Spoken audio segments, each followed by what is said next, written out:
Hey, Roger, Peter. Really enjoyed working with U12 last practice. I thought it was awesome. I didn't actually have any intention of doing that much with you guys, so thank you for letting me jump in.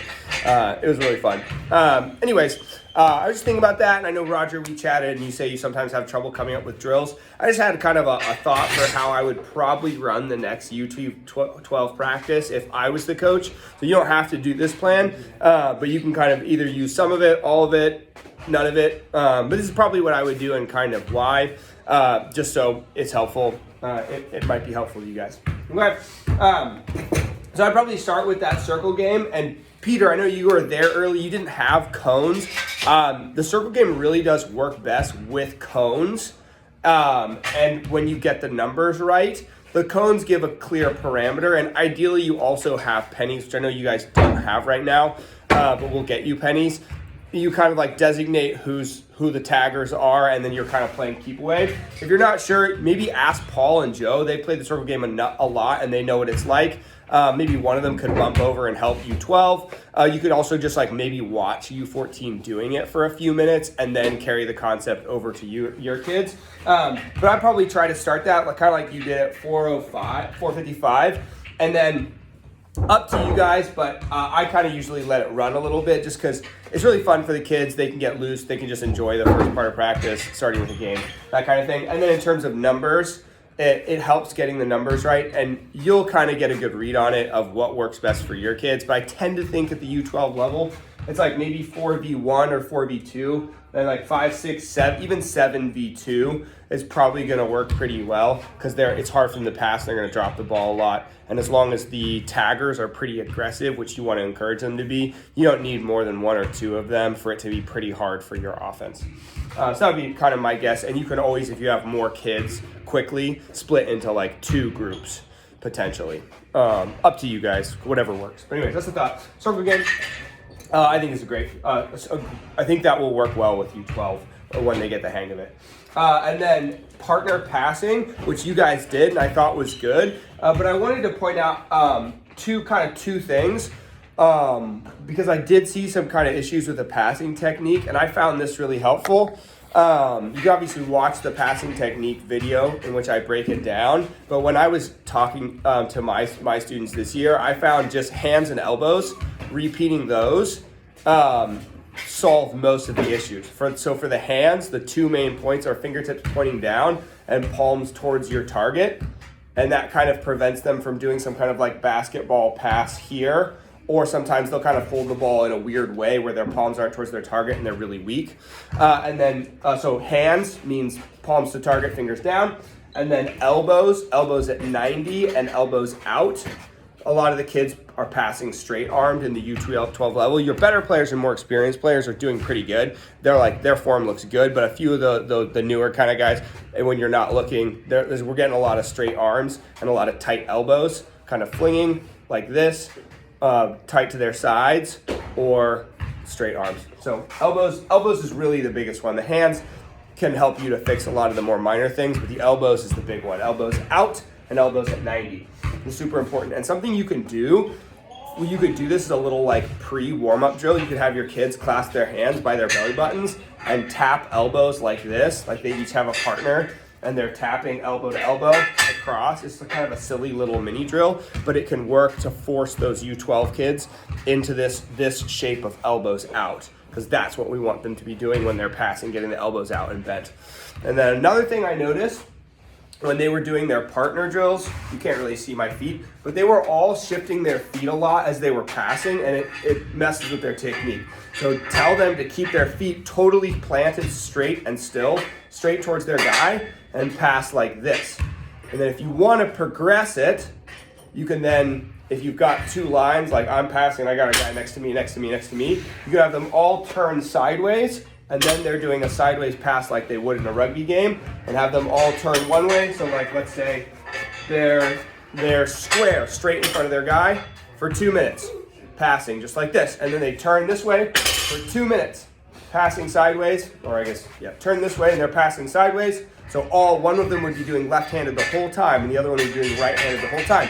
And they turn and face the other way, and now they're doing the other hand. and just partner passing like that. And explanation plus 2 minutes, 2 minutes, and 2 minutes. That's going to take about 10 minutes, especially if you do this little tap thing. But that'd be really good. The passing works really good. Their passing looks pretty good for U12, but they definitely need to sharpen up on some of the technique because there's some issues there. And then I would definitely really strongly encourage doing L drill today because in the scrimmage, like the biggest issue when we did that touch scrimmage at the end, the numbers down touch, the biggest issue by far was that guys were standing still when they were passing. They'd start to run and then they'd stop and then they'd pass from a standing position. And it's really hard for them to fix that in a touch game because they're just little 12-year-olds and it kind of their minds explode because there's a million things going on. They need to practice passing at a run, and the L drill is just the most efficient way to do that. With your kids, I think you gotta get like 12 kids at practice. So like 4 cones here, and then you set it up and you get it rolling. If you haven't seen the L drill, if you're not familiar with it, look it up on the YouTube channel. There's a video on it. It's basically, it's the best drill for practicing passing while running. They'll get a lot of reps. It's really efficient and well organized. It's a great drill. I would, if you do nothing else that I recommend in this practice, do the L drill with those kids. They really, really need it. Just to run straight and pass without stopping, but to be running and passing at the same time. So do L drill. For the contact portion, I thought this went pretty well. I did not think that a few of the things I did were ideal. I didn't think the bear crawl body position thing worked that well. I would probably just not worry about that. I thought the tackling on the knees worked really well. It's possible that I think I would probably do that again for them. I think that worked really well. Possibly, I think the 100% was maybe a little too soon for a few of the kids, but I thought it was still pretty good. Up to you guys what you think about that. But definitely tackling on the knees, at a jog or at like a pretty good run. And then the square tackling I thought also went pretty well. They're just really efficient drills for just practicing tackling. But I thought maybe this might be too hard for the kids and might be too many drills. But tackle catches are on there. It's on the YouTube channel. You can look them up. You probably want to organize something like, like 3 lines just like your cones. Something to consider. It's a little bit less natural for them, but it just gets them to step in with the correct foot, drop their body height, and get in a good position without actually tackling the other kid to the ground. And it just gets them to figure out how to step and lower their body height and get into a good tackle position without the pressure of all the way completing the tackle. So it's something you could consider. It might be a little technical and a little tricky for U12 kids. It also might be exactly what they need and perfect for fixing some of the issues they're having. I'm not positive, but this one might be a good one. But yeah, I would tend to think just sticking with tackling for one more day and then probably next practice introducing something like rucking. That would kind of be my inclination for the U12ers. But anyways, up to you guys. And then I thought the numbers down touch. I definitely agree with you, Roger, that the touch can cause some bad habits, but it also just gives the kids a sense of how the game flows, how the offside line works, defense being flat, depth, moving the ball around. And I think it's a really good one to start the season with. I would tend to think doing one more kind of numbers down touch session before moving on to some kind of more contact heavy scrimmage where your better athletes are just going to start running through kids and less passing is going to happen. That's kind of my instinct to do it one more time. I thought the numbers worked pretty well with 8-on-4. After the first about the last 10 minutes, it started to look like the offense was starting to score a little bit too easily. So depending on your numbers, you might want to switch to 7-on-5, or like your numbers might also be different this time. But something like what we did last time with maybe bumping the defensive numbers up and the offensive numbers down.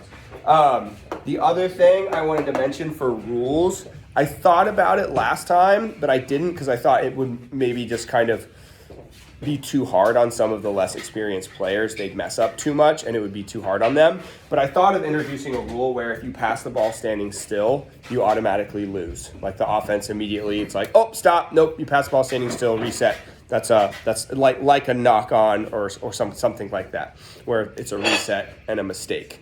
I think that might be useful if you've done the L drill and really worked on running and passing at the same time, and you make that kind of a theme. I think that would massively benefit your players.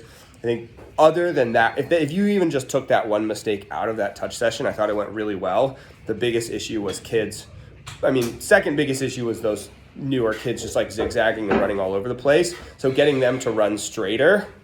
But then the other biggest issue is just players standing still and passing backwards. So saying you're not allowed to pass unless you're running forward might be a really good rule to enforce.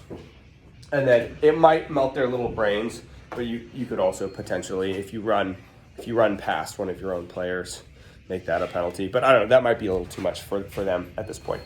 Anyways, those are my thoughts. Kind of take it or leave it. I hope that's helpful and gives you guys some kind of thoughts on planning the next practice. Cheers.